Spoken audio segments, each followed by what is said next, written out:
Yo, what is up, everybody? Chris here from Fake Sports News, back at it again with another video. Today I'm going to be bringing you guys a preview of what to expect going into this weekend's matches, that of course being week 2 of stage 3 of the CDL. Now, today I'm going to be doing something a little bit different for you guys. I'm just going to do a live pick'em. So I'm just going to do my pick'ems like while I'm sitting here recording this video. So looking at the first matchup, we have a really interesting one. We have the Breach taking on the London Royal Ravens. And I mean, the Ravens have been performing pretty well. They had, of course, a really tough matchup in their first matchup last week, but they really got it together in their second series. So as it stands, not too sure what to expect. The Breach didn't have the greatest performance against subliners, but this is a really tough one. This is number 3 versus number 4 for context. Breach have been in really good form lately, but the Ravens are also starting to get it together with Harry. Harry's looking really good. He's looking like a great natural fit in that team. So I might be biased, but I'm going to say 3-2 London. Then our next matchup at 4:30, we have the Ultra taking on the Minnesota Rokkr. Of course, a battle for the North, as we saw last year in Major 5. You know, boys have the ice. So we'll see what Cult Havoc can do on that team. As it stands, though, I do like how Rokkr have improved in the respawns, and their S&D has looked just as good as it was before. They've always been a franchise that's been very strong in the search and destroy game mode, just because of the roster compositions that they've had. They've always had a lot of S&D minded players, and obviously Havoc is one of the best 1v1 players that we have in search and destroy. Sorry if my lighting's a little bit messed up. It's like, you know, getting in my eye. I might just take off my glasses. Probably be okay. There, that's a little bit better. My right eye's dark, but yeah, okay. So yeah, so we have the Minnesota Rokkr taking on the Toronto Ultra. I think that in the form that Rokkr is in, maybe I'm just biased because I'm wearing the jersey, but I think it's going to be a 3-1, and I'll tell you why. Ultra have looked considerably better in the respawns, but I think the control is going to be the deciding factor in the series. I think Minnesota probably take map 1. And then if anything, I would assume that Ultra take map 2. They probably will answer back in search and destroy. They usually respond very well in S&Ds. I found if they lose the first map. And then I think map 3 is going to be the decider. I think Rokkr win map 3, and then I think they go on to win map 4, riding that momentum. Their respawns looked really good, and I think they'll continue this weekend. And then in our last matchup of Friday, we have the LA Guerillas taking on the Florida Mutineers. And of course, Gunless is coming back in place of Spark. So that'll be interesting to see how it goes for the Guerillas. The Mutineers are coming off a tough loss against Optic, Texas. Let me think about this for a second. So Mutineers have looked really good in respawn, and Guerillas have looked okay. I think that with Gunless coming back, he'll likely have a fire in his belly, if you will. If you're a Naruto fan, you'll get that. And for that reason, I don't know. I have a feeling that the Guerillas will come out, and this is really a series they need to win to, I guess, hold their footing as the 5th seeded team in this game right now. They have a pretty decent lead on the other teams in the middle of the pack, so I think they'll be looking to hold that.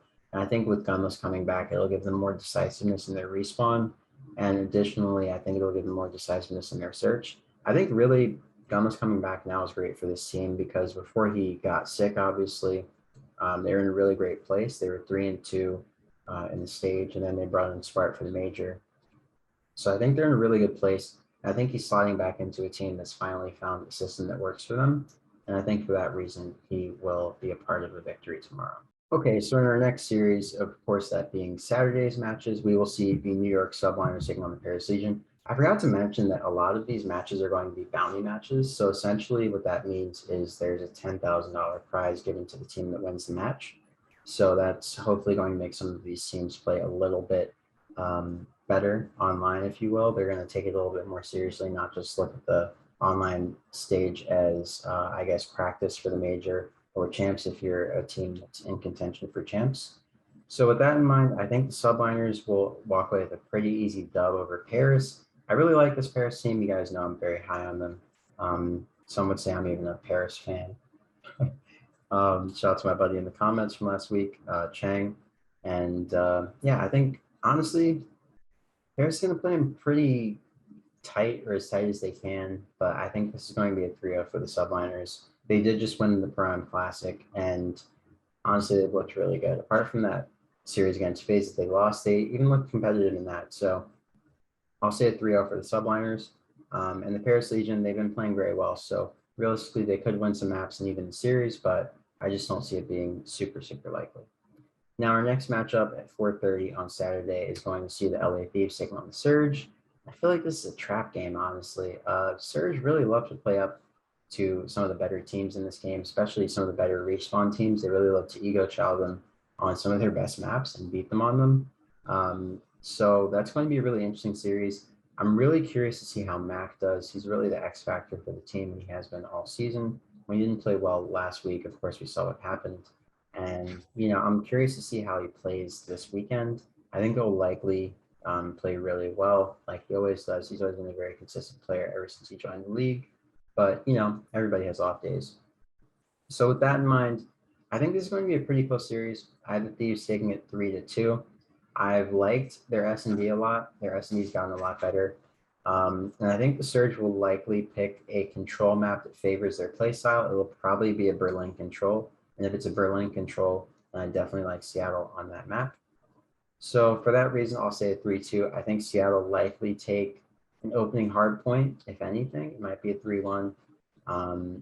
And I think the S&D will probably go the way of the Thieves. Now, all this might get flip-flopped, but that's just my initial thought on Thursday evening. So looking at our 6 p.m. matchup, we have the Florida Mutineers taking on the Minnesota Rokkr. And this is an interesting weekend for Florida. I think they could either go 1-1 or 0-2, or they could go 2-0. Well, obviously, those are the only 3 outcomes possible for them, right? But I think that honestly, the Guerillas will play them very tight. I'd see the Guerillas possibly walking away with that one. I think they'll pick up where they left off in stage 2 before Gumless, of course, had to go to the bench. And I think that series will probably be an LAG win. They also need to get momentum back in their favor going into the major. And I think in the case of the Rokkr, this team has looked really, really good. And I don't see that stopping against a team like the Florida Mutineers. So with that in mind, I'll say 3-2 for Rokkr. Not sure what the maps are necessarily going to look like. I think it's going to be a series where they trade back and forth. And it's going to be a really interesting one, especially since I'm pretty sure, no, this isn't a bounty match. The Battle of the North is a bounty match. So I'll put a graphic of the bounty matches on screen at some point in this video, probably at the end. But yeah, so I think Rokkr wins this one 3-2. And I think it's going to be a really close series. They might even lose this series to the Mutineers. Mutineers are a very good team. They're like a fringe top tier team. So anything can happen in this series. And the Rokkr are really cementing themselves one of the more solid teams right now. So I think this one will go their way in a 3-2 fashion. But as I always say, it's Call of Duty. It's day to day, and anything can happen. Now, in our last matchup of the day, we will see the Atlanta Faze, of course, my home team, taking on the Boston Breach. And honestly, I think this one will be a 3-1 or a 3-0 for Faze, depending on the map count. They've been playing really, really well. After the Pro-Am Classic, I think they really had a fire lit under them to just perform more consistently and put a lot of these teams in the dirt, right? So I think with that in mind, they will dominate Boston. Also, Boston, that matchup is never favorable to them. Atlanta Faze just has had their number all year long, and I don't see that stopping anytime soon. With Boston kind of getting to a weird, stagnant place, it seems, and Faze really kicking things up a notch like they typically do towards the end of the season. Now that just leaves our matches for, of course, Sunday, where we will kick things off with the LA Guerillas take on the Paris Legion. And this is going to be a really interesting game. The Legion against teams like the LA Guerillas in that tier of, I would say, tier 2 COD teams, everybody below 4th place. I feel like they have a very comfortable footing right now, and they have a really strong chance to beat any of these tier 2 teams. I would say Subliners, of course, Optic, Faze, and that 4th spot is really, really interesting. I mean, you could put Thieves there, you could put Rokkr there, you could put Breach there. But I guess authoritatively, just based on the form that everybody's had this stage, I would put Rokkr there right now. They've been firing on all cylinders. And the Havoc trade, or the Havoc swap, has looked to be really, really what they needed. So I would say against the Guerillas, we'll see what things look like on Friday. But given how I expect things to go, I think this will be a really, really interesting series. I think each map will be close, but I do see it going the way of the Guerillas. Possibly it could go Seattle's way if everything goes right for them, but I see it going the Guerillas' way, and I think they win it in a very close 3-2 fashion. I think Donnie Temp and Tom Gravity, excuse me, I almost said John Gravity. I think the two of them will, of course, go off. Their AR duo, Temp and Gravity, has just been performing really, really well on land and online, so I don't see that stopping anytime soon, especially not against a tier 2 team. Now, in our next matchup on Sunday, we have the matchup that we always look forward to, but the last few times we've had a sub, so it's kind of disappointing. We've only had one series with the Optic versus Faze matchup where we haven't had a sub in the last like month or two. Of course, the last time they played in the regular stages, it was Brasini filling in for Simp when he was sick. And then at the Pro Classic, we of course had Proloot filling in for Illy with the thumb injury. And then at Major 2, they didn't play. So it's gonna be interesting to see how this goes with Proloot, honestly. And this take may age really badly. This might be a Lake Sports News take, but I really like Proloot in place of Illy. I know it's controversial, but I like what he gives the team in Respawn. I think he gives them a lot of looks and a lot of slang that they don't necessarily have with Illy because he's more of an IGL, super active support player. But yeah, I think this will go the way of Faze. Finally, fingers crossed. Fingers crossed. I mean, they didn't get the job done last time. It should have been a 3-1, but I think this time they'll clean up their mistakes. I think that this new Optic team, they're still finding their footing. So for that reason, I have it as a 3-1 for my boys on Faze. Call me biased, call me what you want, but you will call us winners on Sunday, I think. Now that just leaves our last matchup of the week, that of course being Toronto versus the New York Subliners. And honestly, I think the Ultra will put up a very valiant effort. If they don't take 2 maps in this series, I would be somewhat surprised. The Subliners are looking really, really good, but the Ultra are also kicking things up. So this is going to be a really interesting matchup. Ultra are on the verge of being a breakout team, I would say. You know how I had the breakdown versus breakout metric last time in stage 2 with the report cards. I'm going to do report cards going into stage 3 major like I did for the previous 2. But I think Ultra's on the verge of a breakout. So this could be a series where they get the upset. Who knows? Maybe they upset on Friday too. But as it stands, I think the Subliners walk with 3-2. Subliners looked really good online. Paul X, Prim, of course, Kismet, and Hydra. They've just been firing on all cylinders. Kismet's, I mean, the guy's back in the league for a reason, right? So I don't see that stopping on Sunday. I think it'll be a pretty interesting series. I think it could go either way realistically, but I do see it going to a game 5. And I think Subliners likely walk away with it. They seem like they're a very well-composed and confident team. So I think that bodes really well for them going into Sunday. And I think this weekend they'll have a good weekend.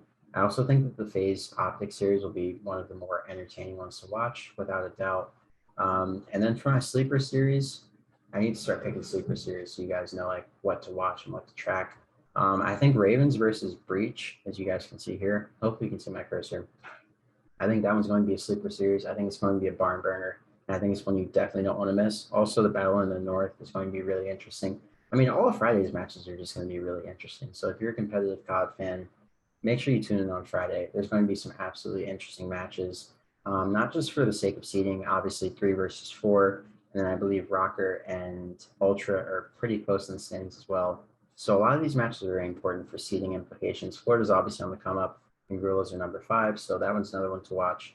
But these are like the most important matches seeding wise that we'll see this weekend, apart from, of course, Sunday's match where we will see our number 1 and number 2 teams going head to head. And Optic are, I believe, 10 points behind Faze now. So if Faze went out this weekend, then they will be 30 points over Optic because Optic only plays once.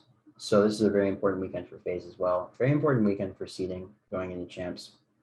So be sure to tune in all 3 days. I would definitely put a strong emphasis on Friday. I think those matches are going to be way tighter and way more interesting.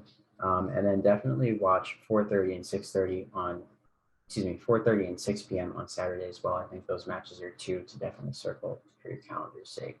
So yeah, guys, that'll just about wrap it up for me. Hope you guys have a great morning, noon, or night, wherever you may be on this beautiful planet. Don't forget to, of course, like, comment, and subscribe if you're new.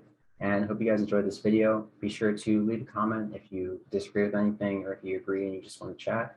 I always reply to comments. So yeah, That'll just about wrap it up for me. Hope you guys had a great morning, noon, or night, like I said before. And I will catch you guys next week with another video going into, of course, week 3, stage 3 of the CDL right before the major. See ya, guys. That'll do it for me. Once again, peace out.